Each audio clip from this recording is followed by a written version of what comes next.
Qual a nossa única esperança na vida e na morte? Que não somos de nós mesmos, mas pertencemos de corpo e alma, na vida e na morte, a Deus e ao nosso Salvador Jesus Cristo. Boa tarde a todos. Sejam bem-vindos ao terceiro vídeo de apoio ao culto doméstico da Igreja Evangélica no Silveiro. É este o método que temos usado para que a mensagem continue a chegar aos nossos corações, para que continue a ser possível, mesmo em casa, com o culto doméstico, nos reunirmos e ainda que não presencialmente podermos estudar a palavra, podemos meditar nela. Não sabemos por quanto mais tempo iremos continuar assim, mas damos graças a Deus porque até aqui Ele nos tem ajudado e tem-nos também dado a possibilidade de usarmos estes recursos para louvor e honra e glória do Seu nome e para a bênção do Seu povo.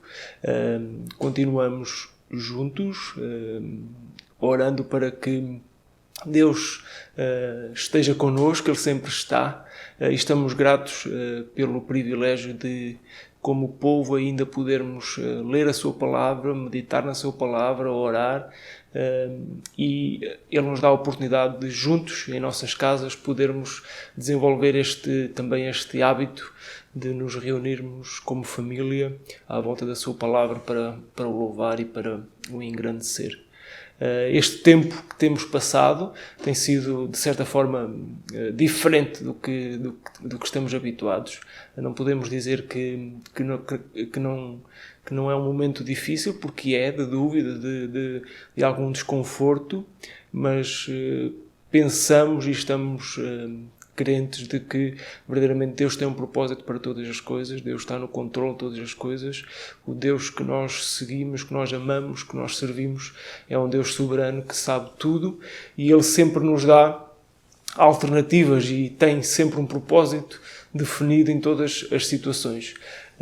E o tempo em que não temos estado juntos como igreja, presencialmente, talvez seja uma boa forma de Ele nos dizer o quão bom e quão importante é que o povo de Deus se reúna e esteja junto. Se calhar alguma saudade já vai nascendo nos nossos corações de estarmos juntos no lugar onde Deus tem preparado e possibilitado de nos juntarmos, na casa de oração no Silveiro. E estas saudades levam-nos a valorizar aquilo que se calhar já desvalorizávamos por ser algo habitual, não é? Talvez Deus esteja a trabalhar no nosso coração para que haja uma profunda valorização da comunhão que temos em Cristo Jesus quando estamos juntos como corpo, quando estamos juntos como igreja a louvar e a bendizer o seu nome. Verdadeiramente eu creio que grande parte de nós, ou todos nós, já temos esse desejo de estarmos novamente juntos, de louvarmos e cantarmos o seu nome audivelmente como igreja, e esse momento, pela graça de Deus, chegará. Esse momento, estamos certos que Ele voltará a dar-nos esse privilégio e esse prazer. O texto que vamos meditar esta tarde, neste dia, está na carta de Paulo aos Romanos, capítulo 5, versículo 1 a 11. Vamos meditar nestes versículos da Palavra de Deus. Portanto, eu desafio a cada um de vós que está a fazer este culto doméstico em casa, que possa ler a passagem de uma forma audível, que possa ler para todos, usando as vossas Bíblias em casa ou as vossas aplicações no telemóvel. E desafiava-vos também que no decorrer desta curta explanação pudessem também seguir, porque vamos olhar algumas vezes para os versículos e para aquilo que a Palavra de Deus nos diz nesta passagem, e ela vai muito de encontro àquilo que temos decorado. E como começámos este vídeo à pergunta, qual a nossa esperança na vida e na morte, não é? E nós respondemos e temos decorado isso, que não somos nós mesmos, mas de corpo e alma e na vida e na morte nós pertencemos a Deus e a nosso Salvador Jesus Cristo. E essa é uma certeza que temos no nosso coração, que somos dele, que pertencemos a Ele. E esta passagem de Romanos capítulo 5, vamos estudar, ela vai muito em encontro a essa pergunta. Começaria, depois de termos lido, estou em crer que já o fizeram, por fazer a seguinte pergunta: o que seria da nossa vida, da vida humana, sem o sentimento da esperança? O que seria se este sentimento não existisse? Se não fosse possível nós experimentá-lo no nosso dia-a-dia? A esperança, quando nós falamos de esperança, nós pensamos em alguma coisa que leva a criar uma expectativa no nosso coração sobre um acontecimento que irá surgir, sobre algo que se irá realizar. E essa esperança leva-nos a viver com expectativa de que algo aconteça. Não é? Podemos dizer que hoje, nos dias que vivemos, talvez a nossa grande esperança seja que tudo passe rápido. Não é? Que este tempo em que estamos confinados às nossas casas, em que, por sugestão ou até em alguns contextos por obrigação do nosso governo, nós temos que nos retrair de nos relacionarmos, e toda esta incerteza que paira na nossa sociedade e também nos nossos corações. Talvez a nossa grande esperança neste momento é que tudo passe rápido, que as nossas vidas possam voltar a ser o que eram, que nós possamos voltar a trabalhar como trabalhávamos, a sair de casa como saíamos, a ir tomar o nosso café como nós íamos, a estar com as pessoas que gostamos de estar como nós estávamos. Talvez essa seja a nossa grande esperança neste momento e talvez até da nossa nação nos dias que vivemos. Mas o ser humano é alguém que se alimenta de esperanças. Não é? Durante a nossa vida, durante o nosso existir, nós vamos vivendo esperançados em acontecimentos que irão suceder consecutivamente. Não é? Nós podemos pensar em diversos exemplos. Nós podemos aguardar com expectativa, com uma grande esperança, um encontro familiar com alguém que já não vemos há algum tempo. Nós podemos aguardar com grande expectativa uma época festiva, o Natal, que muitas vezes nós aguardamos que chegue para estarmos juntos, talvez um aniversário. Não é normal que, se calhar, alguém que no decorrer da sua vida já deixa de ter tanta expectativa e tanta esperança no seu aniversário, mas quando somos novos, quando somos crianças, quando somos jovens, nós queremos rapidamente que chegue o dia do nosso aniversário para que possamos celebrar, para que possamos receber alguns presentes e fazer uma festa e estarmos juntos com quem nós mais gostamos e amamos. É uma esperança, não é? Nos dias que antecedem, nas semanas que antecedem esses dias, esses acontecimentos que podem criar em nós esperança, nós vivemos com alegria, porque sabemos que esse dia está prestes a chegar. Talvez um evento que nós tínhamos comprado um bilhete para participar, para assistir, nós guardamos com esperança e com grande expectativa que esse dia chegue, para que possamos usufruir dessa experiência. Tudo isso são esperanças que o ser humano tem e que se alimenta delas para que encontre alegria no seu viver. Isso é um comportamento normal. Todas estas coisas, de facto, podem nos trazer esperança, podem nos trazer uma boa expectativa acerca da nossa vida e que nos façam viver de uma forma alegre. Mas todos estes acontecimentos que nós falamos, eles são momentâneos e são passageiros. Eles trazem à nossa vida, à vida humana, um sentimento de alegria momentânea. Quando nós vivemos o acontecimento que aguardávamos, quando ele acontece, quando ele termina, nós temos que procurar outro acontecimento, outro momento para colocarmos aí a nossa esperança e a nossa expectativa para que a nossa vida continue sendo alimentada por esse tipo de acontecimentos. Então, é algo que, ainda que seja cumprido, nós temos necessidade de logo encontrar mais alguma coisa para acrescentar à nossa vida, para que nos traga esperança. E a pergunta é, será que chega algum momento da nossa vida em que estes acontecimentos deixam de existir? Será que existe algum momento, ou existirá algum momento na vida do ser humano em que não há mais onde colocar a sua esperança, não há mais nenhum acontecimento que crie expectativa de tal forma que o nosso coração rejubile com a possibilidade de vivermos esse momento? Será que os momentos que nos levam a ter esperança, eles são eternos ou irão terminar? É possível que na nossa vida, ou porque diversas expectativas já foram frustradas, diversas esperanças já foram desiludidas, ou porque simplesmente nós estejamos num estágio da nossa vida em que a esperança, ou os acontecimentos que marcam a nossa vida já são tão poucos que não trazem para nós a esperança que nós queremos, nós podemos perder toda a esperança. E o que será de um ser humano? O que será de uma vida sem esperança? Foi assim que começamos. O que será uma vida sem nada que o faça viver? Sem nada que alimente a sua expectativa, o seu gozo, a sua alegria? A palavra de Deus nesta passagem de Romanos capítulo 5 e também no versículo 5, ela fala de uma esperança que não confunde.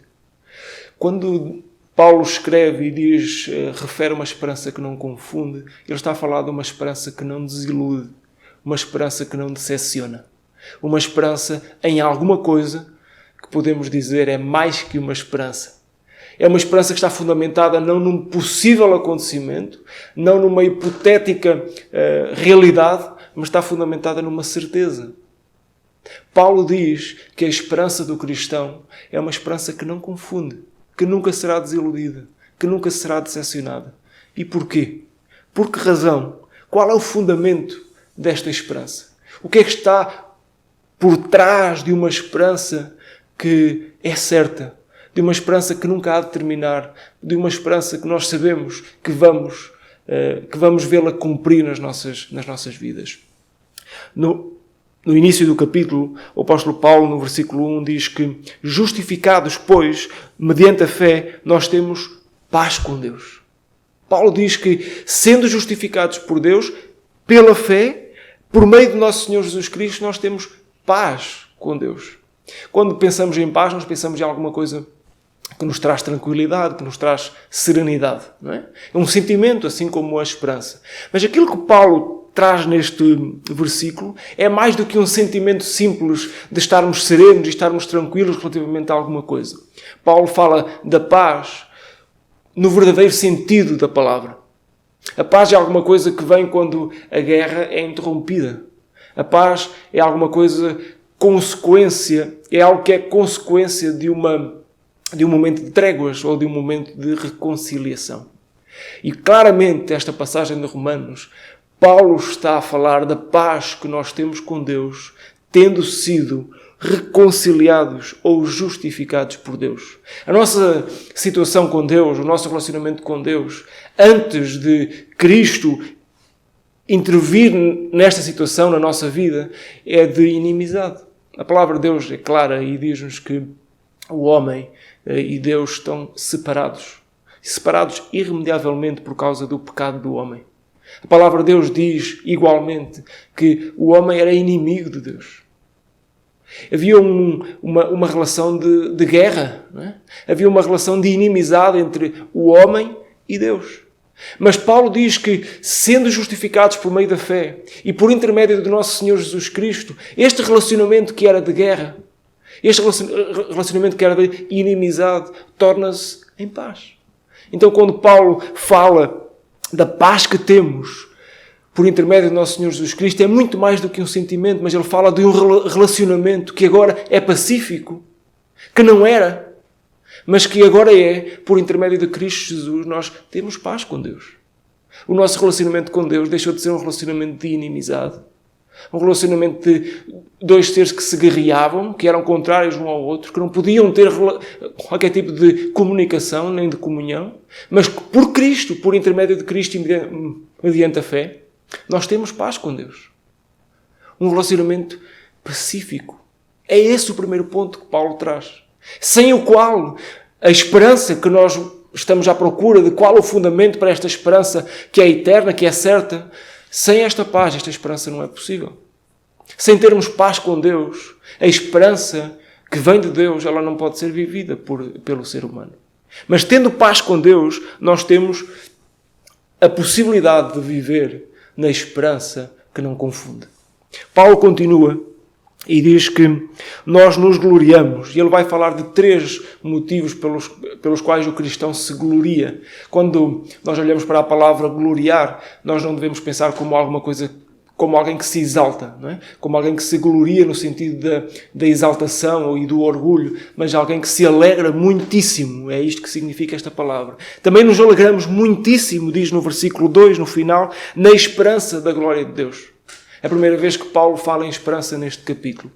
Ele diz que aquele que tem paz com Deus, aquele que foi reconciliado com Deus, que era inimigo e que agora tem uma relação de paz com Deus, ele alegra-se muitíssimo, ele tem profundo prazer em ver a glória de Deus, a esperança da glória de Deus.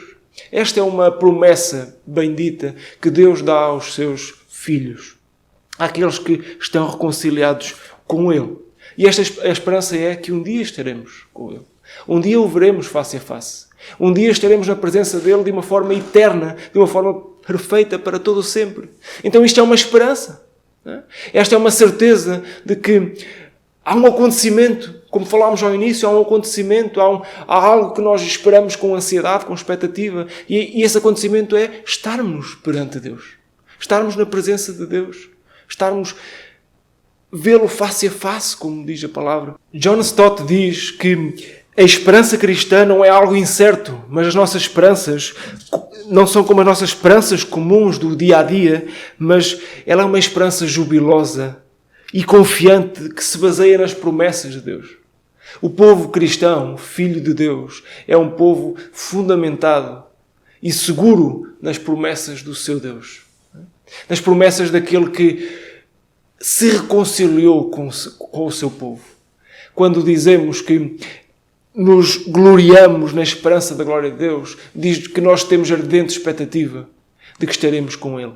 E a promessa de estarmos com Ele é uma promessa que vem de Deus.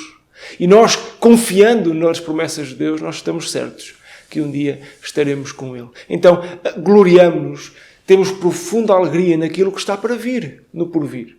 Mas Paulo diz ainda neste capítulo que não só nos gloriamos naquilo que está por vir, na promessa que temos de um dia, no futuro, estarmos com Ele, mas ele diz-nos que é possível também o cristão gloriar-se, ter profunda alegria, extrema alegria, hoje, no presente. Não só no futuro, mas também no presente. Ele diz...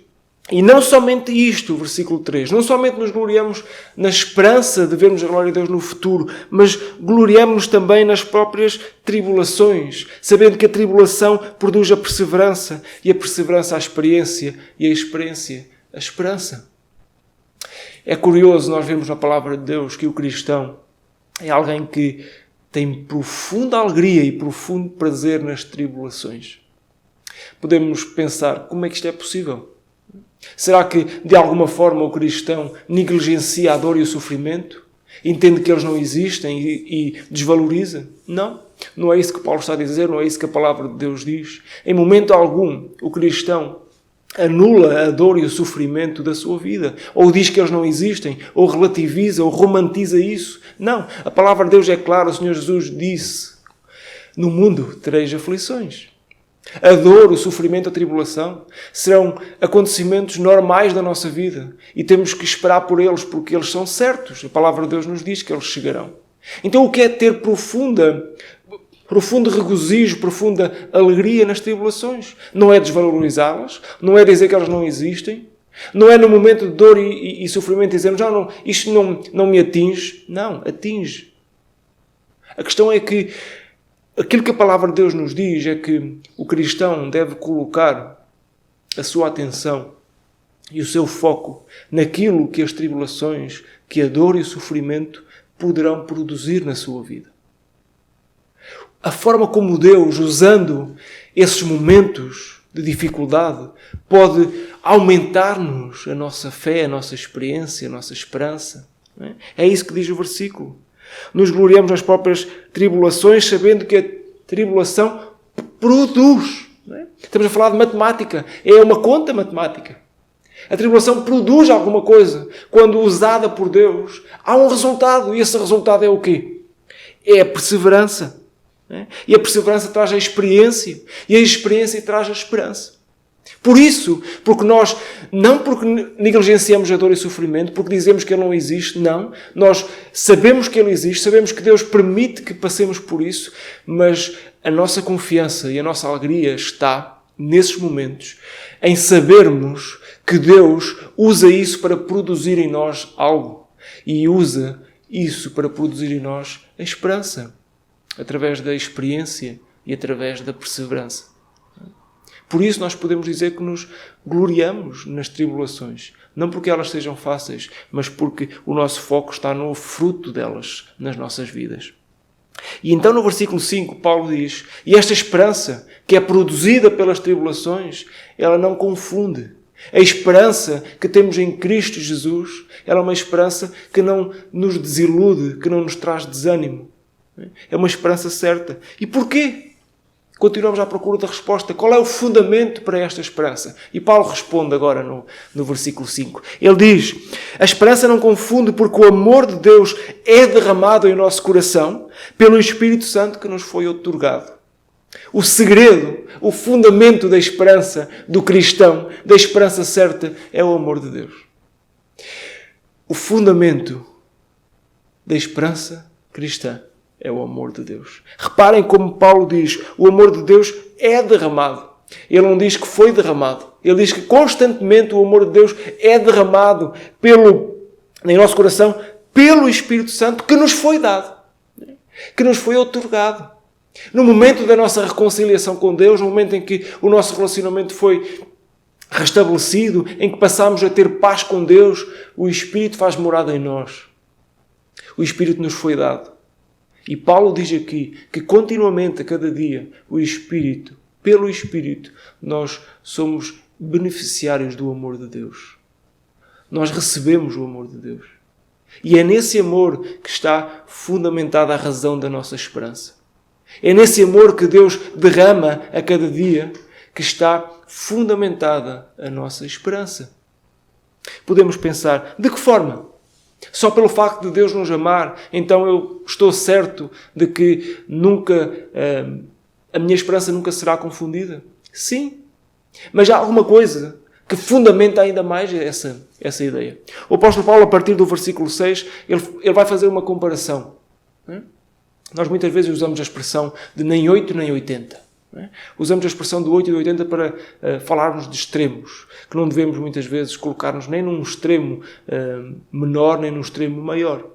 Paulo vai trazer aqui nestes versículos o facto, a ideia de que se Deus nos amou, estando nós numa condição de inimizade com Deus, muito mais, é essa a expressão que Paulo usa e vai usar em algumas vezes na carta aos Romanos, muito mais agora, Deus irá ser connosco. Se Deus nos amou, estando nós mortos em ofensas e pecados, muito mais agora Ele irá ser connosco. Reparem o versículo 6, porque Cristo, quando nós éramos ainda fracos, morreu a seu tempo pelos ímpios. E diz ainda no versículo 8, mas Deus prova o seu próprio amor para connosco pelo facto de Cristo ter morrido por nós. Em que momento? Sendo nós ainda pecadores. Deus enviou o seu Filho para Cristo, para que Cristo, o seu Filho, morresse por nós, sendo nós ainda pecadores. Diz o versículo 9. Logo, muito mais agora, sendo justificados, muito mais agora já tendo paz com Deus, muito mais agora que o vosso relacionamento com Deus está restabelecido, existe paz, é possível terem comunhão, muito mais agora pelo seu sangue seremos por ele salvos da ira. O versículo 10 continua: porque se nós, sendo inimigos, fomos reconciliados com Deus mediante a morte do seu Filho, muito mais agora, estando já reconciliados, seremos salvos pela sua vida. Paulo diz: olhem para o que Deus fez por vós, pela forma como Ele vos amou, estando vós mortos em ofensas e pecados, e estando vós numa condição de inimizade com Ele.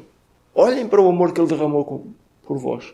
Olhem para o amor que Ele provou enviando o seu Filho para vos salvar, morrendo pelos vossos pecados naquela cruz. Olhem para esse amor e pensem que se muito mais agora Ele não será convosco, muito mais agora o amor dEle não continuará constantemente a ser uma realidade nas nossas vidas. Muito mais agora, sendo justificados, sendo filhos, Ele não vos vai deixar sozinhos e abandonados. Ele vai vos amar para sempre. Porque se numa condição tão terrível Ele vos amou, agora, muito mais agora, Ele vos continuará a amar. E essa é a razão da nossa esperança. É o amor de Deus. Nós estamos certos de que se Ele nos amou outrora, a ponto de enviar o seu Filho para nos salvar, muito mais agora Ele está connosco. Muito mais agora Ele nos ama. Muito mais agora o seu amor vai ser visível nas nossas vidas. Muito mais agora Ele vai cuidar de nós. Ele vai providenciar que todo e qualquer problema, que toda e qualquer tribulação, que toda e qualquer dificuldade possam servir para que a nossa esperança nele aumente. Esse é o fundamento da nossa esperança. E por isso nós podemos dizer que esperamos alguma coisa que é certo, que não nos vai desiludir. E esse é o amor de Deus. Por fim, o apóstolo Paulo diz no versículo 11 que não apenas isto, não só nos gloriamos no que haveremos de viver no futuro, não só nos gloriamos no hoje, no presente, ainda que hajam tribulações, mas também nos gloriamos em Deus, por nosso Senhor Jesus Cristo, por intermédio de quem recebemos agora a reconciliação. O crente, o Filho de Deus, o cristão, ele também se alegra profundamente, se regozija, se gloria no próprio Deus. Ele é a maior razão para nós nos gloriarmos, para nós nos alegrarmos. Ele é a maior razão, é o maior fundamento para nós vivermos uma vida de alegria. Ele é o maior fundamento para nós vivermos uma vida de profunda confiança, porque Ele é digno dessa confiança. Ele é digno de toda a nossa esperança. Ele é digno de toda a nossa segurança. Só nele e nele estaremos para sempre seguros. Por isso, o apóstolo Paulo diz aqui que também nele, e principalmente nele, nós nos gloriamos. Porque Ele é a razão de toda a nossa existência. Ele é a razão da nossa vida. Ele é a razão da nossa alegria. Por isso, estamos seguros nele. Que esta palavra, uma palavra de esperança, uma palavra bastante séria, possa fazer eco nos nossos corações. Nós que somos seus filhos, que possamos descansar nele. Saber que a nossa esperança está fundamentada no amor de Deus. E é uma esperança que não nos vai desiludir, não nos vai decepcionar. Mas estamos certos que, quer na vida, quer na morte, no corpo e na alma, nós estamos e estaremos sempre seguros. Ele é a nossa esperança na vida e na morte. E para ti, que talvez ainda possas não ter esta esperança, ou que procuras avidamente por alguma coisa que dê razão à tua vida, ou esperança à tua vida, olha para Cristo. Ele é a única fonte de esperança que pode ser encontrada nestes dias. Talvez Deus esteja a usar estes momentos de incerteza, estes momentos de dificuldade no nosso país e por essa Europa fora também, para trazer ao homem a sensação, para trazer ao homem a consciência da sua fragilidade, a consciência da sua necessidade de um Deus soberano e um Deus de todo o amor. Olha para Cristo. Nele tu podes encontrar a verdadeira esperança. Que Deus nos abençoe a todos. Um abraço.